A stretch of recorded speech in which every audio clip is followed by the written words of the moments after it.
Well, Kendall Town made progress in the FA Vase yesterday. A good 2-1 home win over Steaton from the Northwest Counties. Chairman Michael O'Neill joins me. Michael, always good to make progress, and of course a competition where you're going to make a little bit of money for the club. Yeah, first and foremost, it's finances that we don't budget for.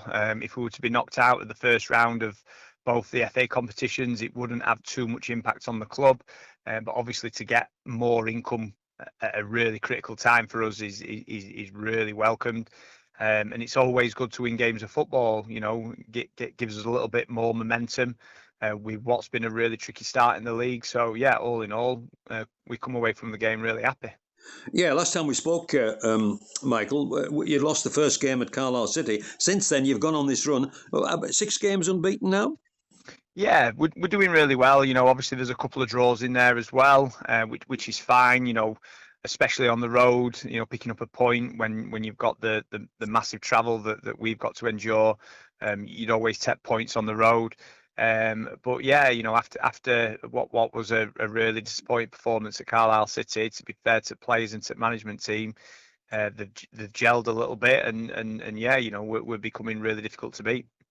The big thing, I think, which will have helped in recent matches, the return of Niall Calperthwaite. Well, there's just no getting away from the fact that experience at all levels of football is paramount, and Cowps's presence and his leadership on the pitch and the standards that he sets in training in the changing rooms. Everybody needs that. So when I got confirmation that he was rejoining us, I was absolutely delighted. I always felt when he told me he was retiring that physically he had far more in the tank. But what you can't legislate for is people's family commitments and work commitments, and begrudgingly, we wished him all the best, and and enjoy your retirement. But for him to make a return to us, he's so welcomed. It's untrue. And was he heavily involved yesterday in the win over Steaton? Yeah, he played at centre half. He came off the pitch with us at 2-0 up. Obviously, Jason did a really good job of involving some of our younger players who haven't played as much as maybe they would have liked in recent weeks. And, we saw the game out. But yeah, when Couch was on the pitch, they never really looked too much of a threat. And he brought the very best out in young Sowerby to one side of him, and he had Bailey Kenny at the other. So, it's as a commanding of a performance from defenders I've seen this season so far. And I think Niall plays a massive part in that.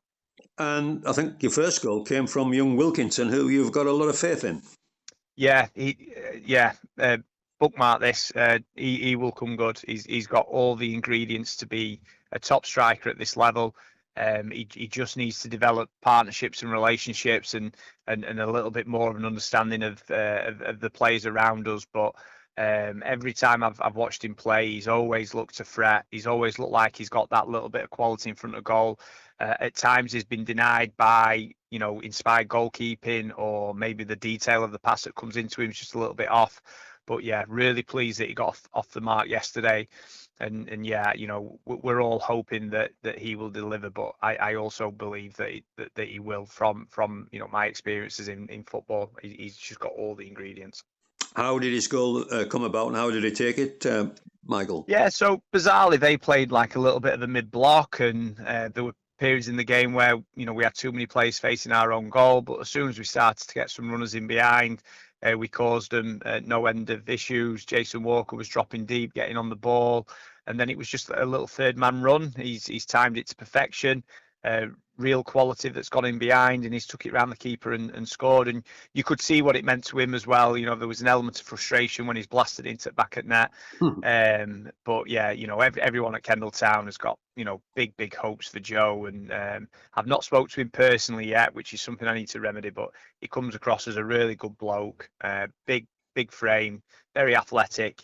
And he can be very direct when he's running, when he's facing the right way. So yeah, over the moon for him.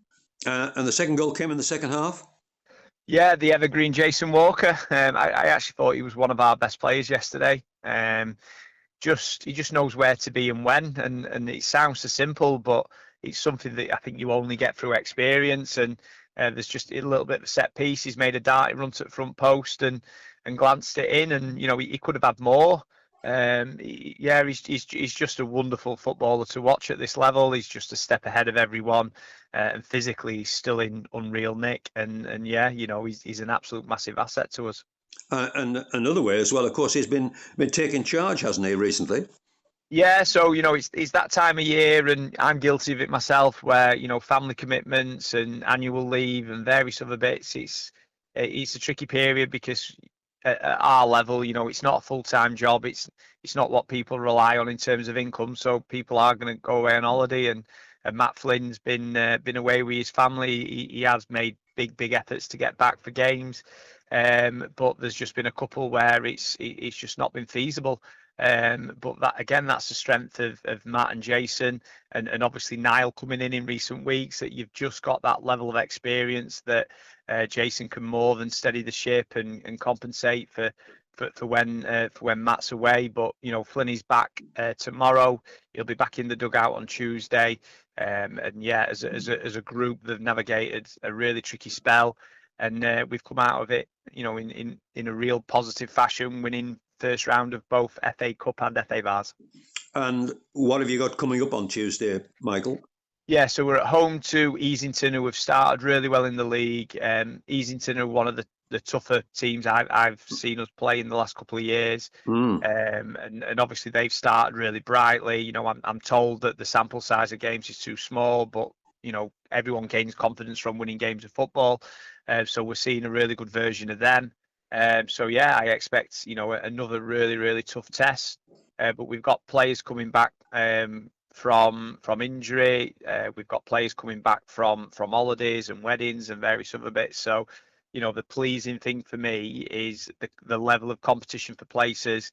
No player can really be complacent. It's okay to miss here and there because it's going to be really difficult to get back into this team in next couple of weeks, and ultimately that's what we want. We want everyone absolutely vying for spots. And I suppose there might be a phone call to Jim Nichols, will there, before Tuesday, because Easington beat Penrith for the second time this season, a 3-0 yesterday. Yeah, really tricky time for Penrith, obviously with the sad passing of the chairman, and they'll be struggling with filling that void, and heart goes out to everyone at Penrith. But yeah, Jim and Flinny speak regularly, so I would expect Flinny to reach out and get a little bit of the scouting report. And although Penrith are near neighbours and some describe as a local rival, I have a lot of time for Jim Nichols on a personal level, and have a lot of time for Penrith as a football club. So, whenever they play anyone other than the Kendalltown Football Club, I hope they do well. So hopefully they can come out of their tough patch as well. Excellent. Finally, Michael, through past Staten, you know your opposition in the next round, don't you? Yeah, so it's newly promoted team into our league, Yarm. So yeah, another new ground to tick off if you're into your ground hopping, and a real opportunity to possibly get through another round, playing somebody who's at a very comparable level to us. Obviously, the Step 5 teams from other leagues are going to be an unknown quantity, but at least we can do a little bit of research on these guys. And they won a tricky tie yesterday at Thackeray, which is, I know, Bradford way.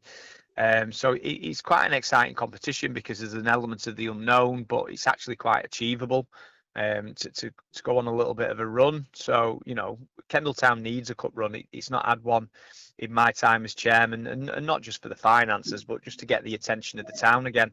Attendances were really strong last year. They started off a little bit slower this. It is 6-week holidays. People will be away, but we do want to get our fan base back up to the 500 marks and possibly beyond. You'll be possibly sending somebody up to Carlisle on Tuesday, because Yarm are the visitors to City.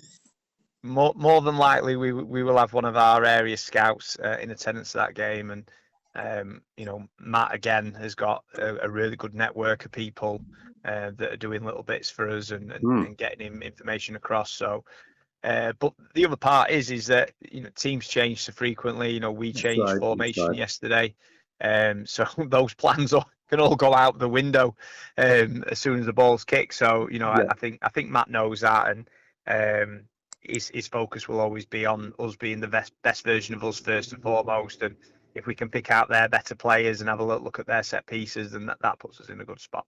Absolutely. Thanks for your time, Michael, and all the very best for Tuesday. You too. Take care.